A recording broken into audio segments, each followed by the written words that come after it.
Metro മാറ്റിനിയിലേക്ക് സ്വാഗതം. വേറിട്ട ശബ്ദവും ആലാപന ശൈലിയും കൊണ്ട് പുതുഗായകരിൽ ഏറ്റവും ശ്രദ്ധേയനായി മാറിയ ഗായകനാണ് വിനീത് ശ്രീനിവാസൻ. ഗായകൻ എന്നതിനു പുറമെ ഗാനരചന, സംഗീത സംവിധാനം, സിനിമാഭിനയം, തിരക്കഥാരചന, സംവിധാനം തുടങ്ങി സിനിമയുടെ വൈവിധ്യമാർന്ന മേഖലകളിൽ ധൈര്യപൂർവ്വം പരീക്ഷണങ്ങൾ നടത്താനിറങ്ങിയ ചെറുപ്പക്കാരൻ എന്നൊക്കെയുള്ള വിശേഷണങ്ങൾക്ക് അനുയോജ്യനാണ് വിനീത് ശ്രീനിവാസൻ. ഇപ്പോഴത്തെ വിജയുടെ the greatest of all time എന്ന ചിത്രത്തിൽ അഭിനയിക്കാൻ അവസരം കിട്ടിയിട്ടും വേണ്ടെന്ന് വെച്ചതിനെക്കുറിച്ച് മനസ്സ് തുറക്കുകയാണ് വിനീത് ശ്രീനിവാസൻ. വർഷങ്ങൾക്ക് ശേഷം എന്ന ചിത്രത്തിന്റെ റിലീസിനോടനുബന്ധിച്ച് ഒരു തമിഴ് യൂട്യൂബ് ചാനലിന് നൽകിയ അഭിമുഖത്തിലായിരുന്നു വിനീതിന്റെ വെളിപ്പെടുത്തൽ. തമിഴിൽ അഭിനയിക്കാൻ താല്പര്യമേ ഇല്ലായിരുന്നു. അതുകൊണ്ട് തമിഴിൽ നിന്ന് എപ്പോഴൊക്കെ അങ്ങനെയുള്ള അവസരങ്ങൾ വന്നിട്ടുണ്ടോ അപ്പോഴൊക്കെ വേണ്ടെന്ന് വെച്ചിട്ടുണ്ടെന്നും അദ്ദേഹം പറഞ്ഞു. തമിഴ്നാട്ടിൽ വന്നാൽ ആർക്കും തന്നെ അറിയില്ല എന്നുള്ള രീതിയിൽ സ്വകാര്യത കാത്തു സൂക്ഷിക്കാനാണ് ശ്രമിച്ചിട്ടുള്ളത്. എന്നാൽ ഇപ്പോൾ കുറച്ചു കാലമായി ആ ചിന്ത മാറി വരുന്നുണ്ടെന്നുമാണ് വിനീത് പറയുന്നത്. വേറൊരു ഇൻഡസ്ട്രിയിൽ പോയി അവർക്കൊപ്പം പ്രവർത്തിച്ചാൽ ഒരുപാട് കാര്യങ്ങൾ പഠിക്കാം. അങ്ങനെ ഒരു സംവിധായകൻ വിളിച്ചാൽ നല്ലൊരു അനുഭവമായിരിക്കും. മറ്റൊരു ഭാഷയിൽ പോയി പ്രവർത്തിച്ചാൽ നന്നായിരിക്കുമെന്ന് തോന്നുന്നു. തമിഴിൽ നിന്ന് ഒരു അവസരം വന്നിരുന്നു. അത് മനഃപൂർവ്വം നോ പറഞ്ഞതല്ല, ചെയ്യാൻ പറ്റാതിരുന്നത് കൊണ്ടാണ്. വെങ്കട് പ്രഭു സാർ വിളിച്ചിരുന്നു. ഒക്ടോബറിൽ ദളപതി വിജയുടെ ഗ്രേറ്റസ്റ്റ് ഓഫ് ഓൾ ടൈം എന്ന പടം തുടങ്ങുകയാണ്.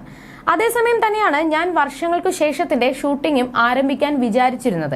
ഇക്കാര്യം ഞാൻ അദ്ദേഹത്തോട് പറഞ്ഞു. എനിക്ക് വളരെ ഇഷ്ടമുള്ള സംവിധായകനാണ് വെങ്കട് പ്രഭു. ആ ചിത്രം വിട്ടുകളയരുതെന്ന് ചിന്തിച്ചിരുന്നു. വേറെ വഴിയില്ലായിരുന്നു. സുഹൃത്തുക്കളായവരായിരിക്കും മിക്കവാറും ഞാൻ അഭിനയിക്കുന്ന ചിത്രങ്ങളുടെ സംവിധായകൻ. അങ്ങനെ ഞാൻ അഭിനയിക്കുന്ന ചിത്രമാണെങ്കിൽ അവരോട് പറഞ്ഞിട്ട് ആ വലിയ ഓഫർ സ്വീകരിക്കാമായിരുന്നു. പക്ഷെ ഇത് ഞാൻ സംവിധാനം ചെയ്യുന്ന പടമായിപ്പോയി. എന്റെ അഭിനേതാക്കളുടെ ഡേറ്റ് എല്ലാം പ്രശ്നത്തിലാവുമെന്ന് പറഞ്ഞപ്പോൾ നമുക്ക് പിന്നീട് മറ്റൊരു ചിത്രം ചെയ്യാമെന്ന് വെങ്കട് പ്രഭു സാറും പറഞ്ഞു എന്നും വിനീത് ശ്രീനിവാസൻ കൂട്ടിച്ചേർത്തു. ഹൃദയം എന്ന ചിത്രത്തിന് ശേഷം വിനീത് ശ്രീനിവാസൻ തിരക്കഥ എഴുതി സംവിധാനം ചെയ്യുന്ന ചിത്രമാണ് വർഷങ്ങൾക്ക് ശേഷം.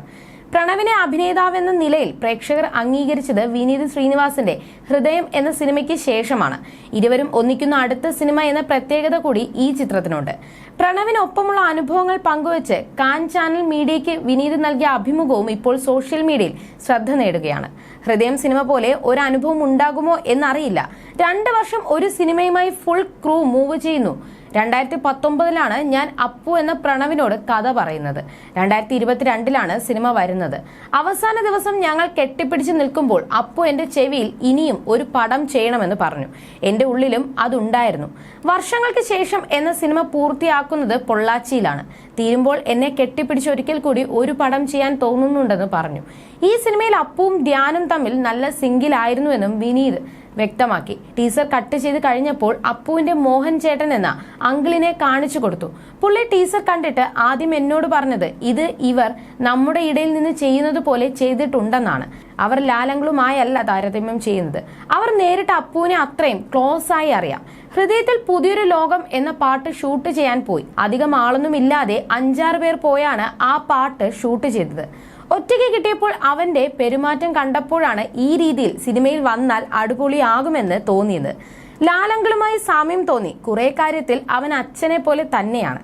അനുകരണം വരാൻ പാടില്ലെന്ന് വിചാരിച്ച് പല കാര്യങ്ങളും ചെയ്യാതിരിക്കും. പക്ഷേ ഈ സിനിമയിൽ 70കളാണ് കാലഘട്ടം. കുറച്ച് എക്സാജറേറ്റഡ് ആയി ചെയ്യണം. നേരത്തെ തങ്ങൾക്കൊപ്പം വർക്ക് ചെയ്ത് പരിചയമുള്ളതിനാൽ ഇത്തവണ പ്രണവ് ഫ്ലെക്സിബിളായി ചെയ്തെന്നും വിനീത് പറഞ്ഞു. പ്രണവ് ഡയലോഗ് പഠിച്ചിട്ടാണ് ഷൂട്ടിന് വരാറെന്നും വിനീത് പറയുന്നു.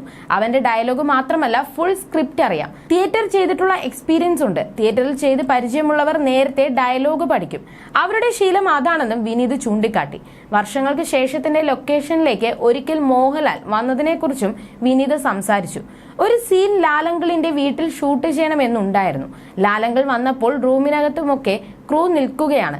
അകത്തേക്ക് വിളിക്കാനും വിട്ടുപോയെന്ന് വിനീത് ഓർത്തു. വർഷങ്ങൾക്ക് ശേഷത്തിലെ പാട്ട് അയച്ചു കൊടുത്തപ്പോൾ ഇറ്റ് ഈസ് ബ്യൂട്ടിഫുൾ എന്ന അദ്ദേഹം മറുപടി നൽകിയെന്നും വിനീത് പറഞ്ഞു. വിനീത് ശ്രീനിവാസൻ തന്നെ തിരക്കഥ ഒരുക്കുന്ന ചിത്രത്തിൽ പ്രണവ് മോഹൻലാൽ, ധ്യാൻ ശ്രീനിവാസൻ എന്നിവരാണ് മുഖ്യ വേഷങ്ങളിൽ അഭിനയിക്കുന്നത്. നിവിൻ പോളിയും ഒരു പ്രധാന കഥാപാത്രത്തെ അവതരിപ്പിക്കുന്നുണ്ട്. അജു വർഗീസ്, കല്യാണി പ്രിയദർശൻ, ബേസിൽ ജോസഫ്, വിനീത് ശ്രീനിവാസൻ, നീരജ് മാധവ്, നീത പിള്ളെ, അർജുൻ ലാൽ, അശ്വന്ത് ലാൽ, കലേഷ് രാമനന്ദ്, ഷാൻ റഹ്മാൻ എന്നിങ്ങനെ ഒരു വലിയ താരനിര തന്നെയാണ് ചിത്രത്തിലുള്ളത്. മെറിലാൻഡ് സിനിമാസിന്റെ ബാനറിൽ വിശാഖ് സുബ്രഹ്മണ്യമാണ് ചിത്രത്തിന്റെ നിർമ്മാണം. You're watching me on metromatney.com. on metromatney.com. metromatney.com metromatney.com. Subscribe for more videos. Subscribe for more videos. Subscribe here for more videos. Subscribe now. Thank you.